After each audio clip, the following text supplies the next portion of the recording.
Ondas Radiofónicas Populares del Ecuador presenta Derechos colectivos de los pueblos y nacionalidades indígenas del Ecuador. En el marco del proyecto de recopilación y difusión de los derechos colectivos de los pueblos indígenas y tribales, según el convenio 169 de la OIT y la Constitución del Ecuador. Movimiento indígena por la vida. Bienvenidos y bienvenidas.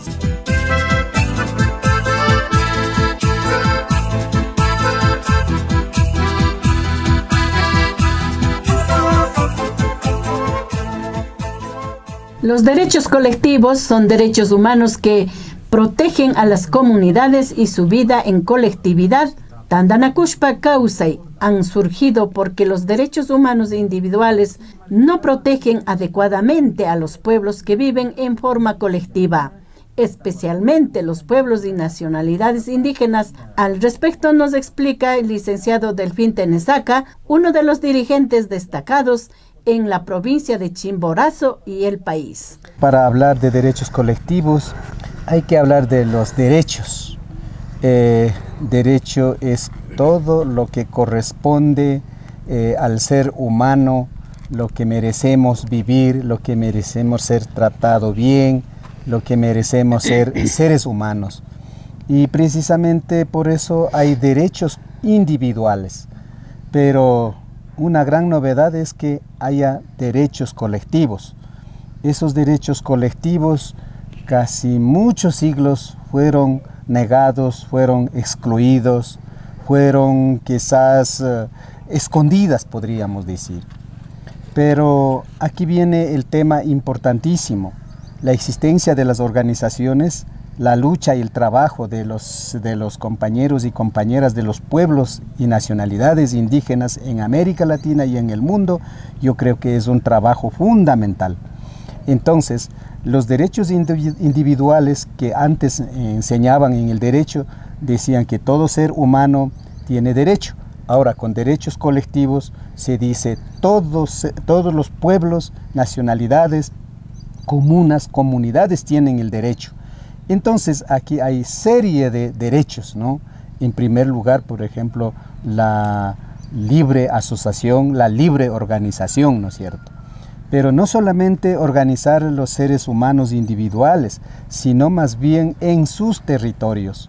En esos territorios hay decisiones colectivas, ¿no? Hay que consultar, hay que preguntar, hay que respetar, hay que entender entre todos, hay que escuchar, hay que conocer y aprender también. Y todos tenemos que respetarlos eso. Entonces yo creo que los derechos colectivos no creo que viene así gratuitamente, sino más bien por esta respuesta de toda la lucha, ¿no? Esa lucha que hemos estado quizás en las calles, hemos hecho grandes levantamientos, quizás desde la época de conquista mismo los grandes alzamientos, exigiendo que respete, pero lastimosamente muchos siglos no fueron respetados y por fin ya 1917 creo que aparece esta cuestión del convenio 169. Con el convenio 169 aparecen quizás para decirles que los pueblos, que las nacionalidades, que los pueblos originarios también tienen su derecho. Pero como nosotros hemos expresado ante las sociedades coloniales que somos colectivos. Los derechos colectivos son parte de los derechos humanos, cuyas definiciones, clasificaciones, están en constante evolución, después de los derechos civiles y políticos llamados derechos de primera generación. Los derechos sociales, económicos y culturales, denominados así derechos de segunda generación. Los derechos colectivos fueron incluidos en los derechos de tercera generación o derechos de solidaridad. Por lo tanto, son universales, indivisibles, interdependientes. Shuk derecho mana pactapika, kai shuk derecho kunapismi mana pactan. Chaimantamininchi, interdependientes nispa. Para Dr. Juan Carlos Ocles, de la Defensoría del Pueblo, los derechos colectivos son derechos que se cumplen para un colectivo de los pueblos y nacionalidades. Concretamente, el artículo 56 de la Constitución dicen que son los titulares de derechos, las comunas, comunidades, pueblos y nacionalidades. Es decir, estas figuras jurídicas son las únicas titulares para ejercer justicia, para ejercer su derecho a la educación bilingüe en el caso de los indígenas, en el caso de los afroecuatorianos, la etnoeducación, y en el caso de los hermanos montubios, la educación intercultural que ellos hablan.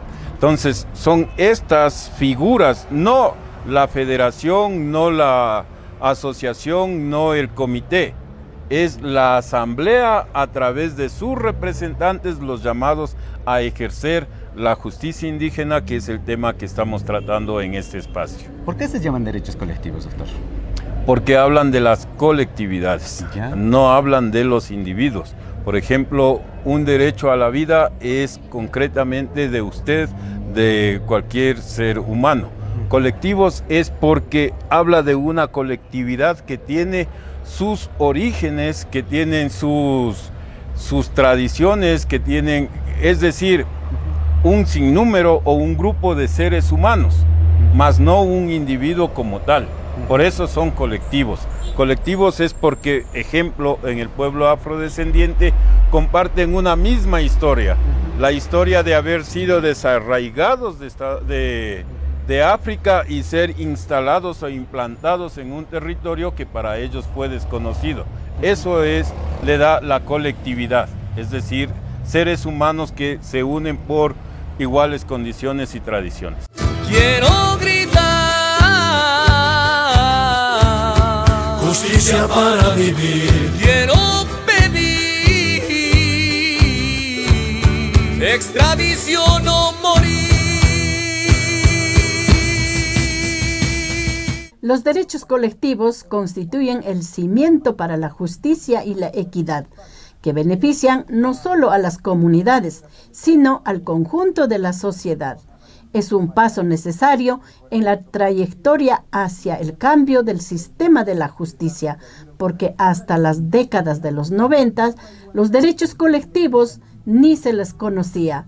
Pero mientras las sociedades vamos abriendo el camino de la justicia, vemos cada vez las carencias de los derechos a cumplir y otros, por búsqueda en colectivo. Juntos hacemos cualquier actividad, ¿no es cierto? Juntos tomamos decisiones en los territorios. ¿Y quienes defendemos los territorios? Juntos, o sea, eso significa más bien colectivos. Entonces, los derechos colectivos están consagrados ahora, consagrados por ejemplo en la Constitución, en el artículo 57, allí están los 21 numerales, ¿no? Eso es lo que hace resumen de todo lo que es convenio 169. Este tratado, estos convenios, los derechos quizás universales, como también discutieron en varias partes del mundo, y ahí ya resolvieron para decirles vamos a ejercer esos derechos colectivos. De ahí viene sobre todo, por ejemplo, el derecho a la cultura, derecho a la identidad, derecho a la espiritualidad, derecho al medio ambiente, ¿no? Derecho al territorio. Ahí están hablando inclusive derecho propio de la educación, el derecho propio del derecho mismo, por ejemplo, la administración de justicia indígena. Entonces, cada una de ellas me parece muy interesante, en donde los pueblos podemos ejercer. Kaikunami derechos colectivos casca, sinapis achkami rixinatian. Kunan kasarinchikzami rixichinata, ñami tigrasum, yupaychanchi.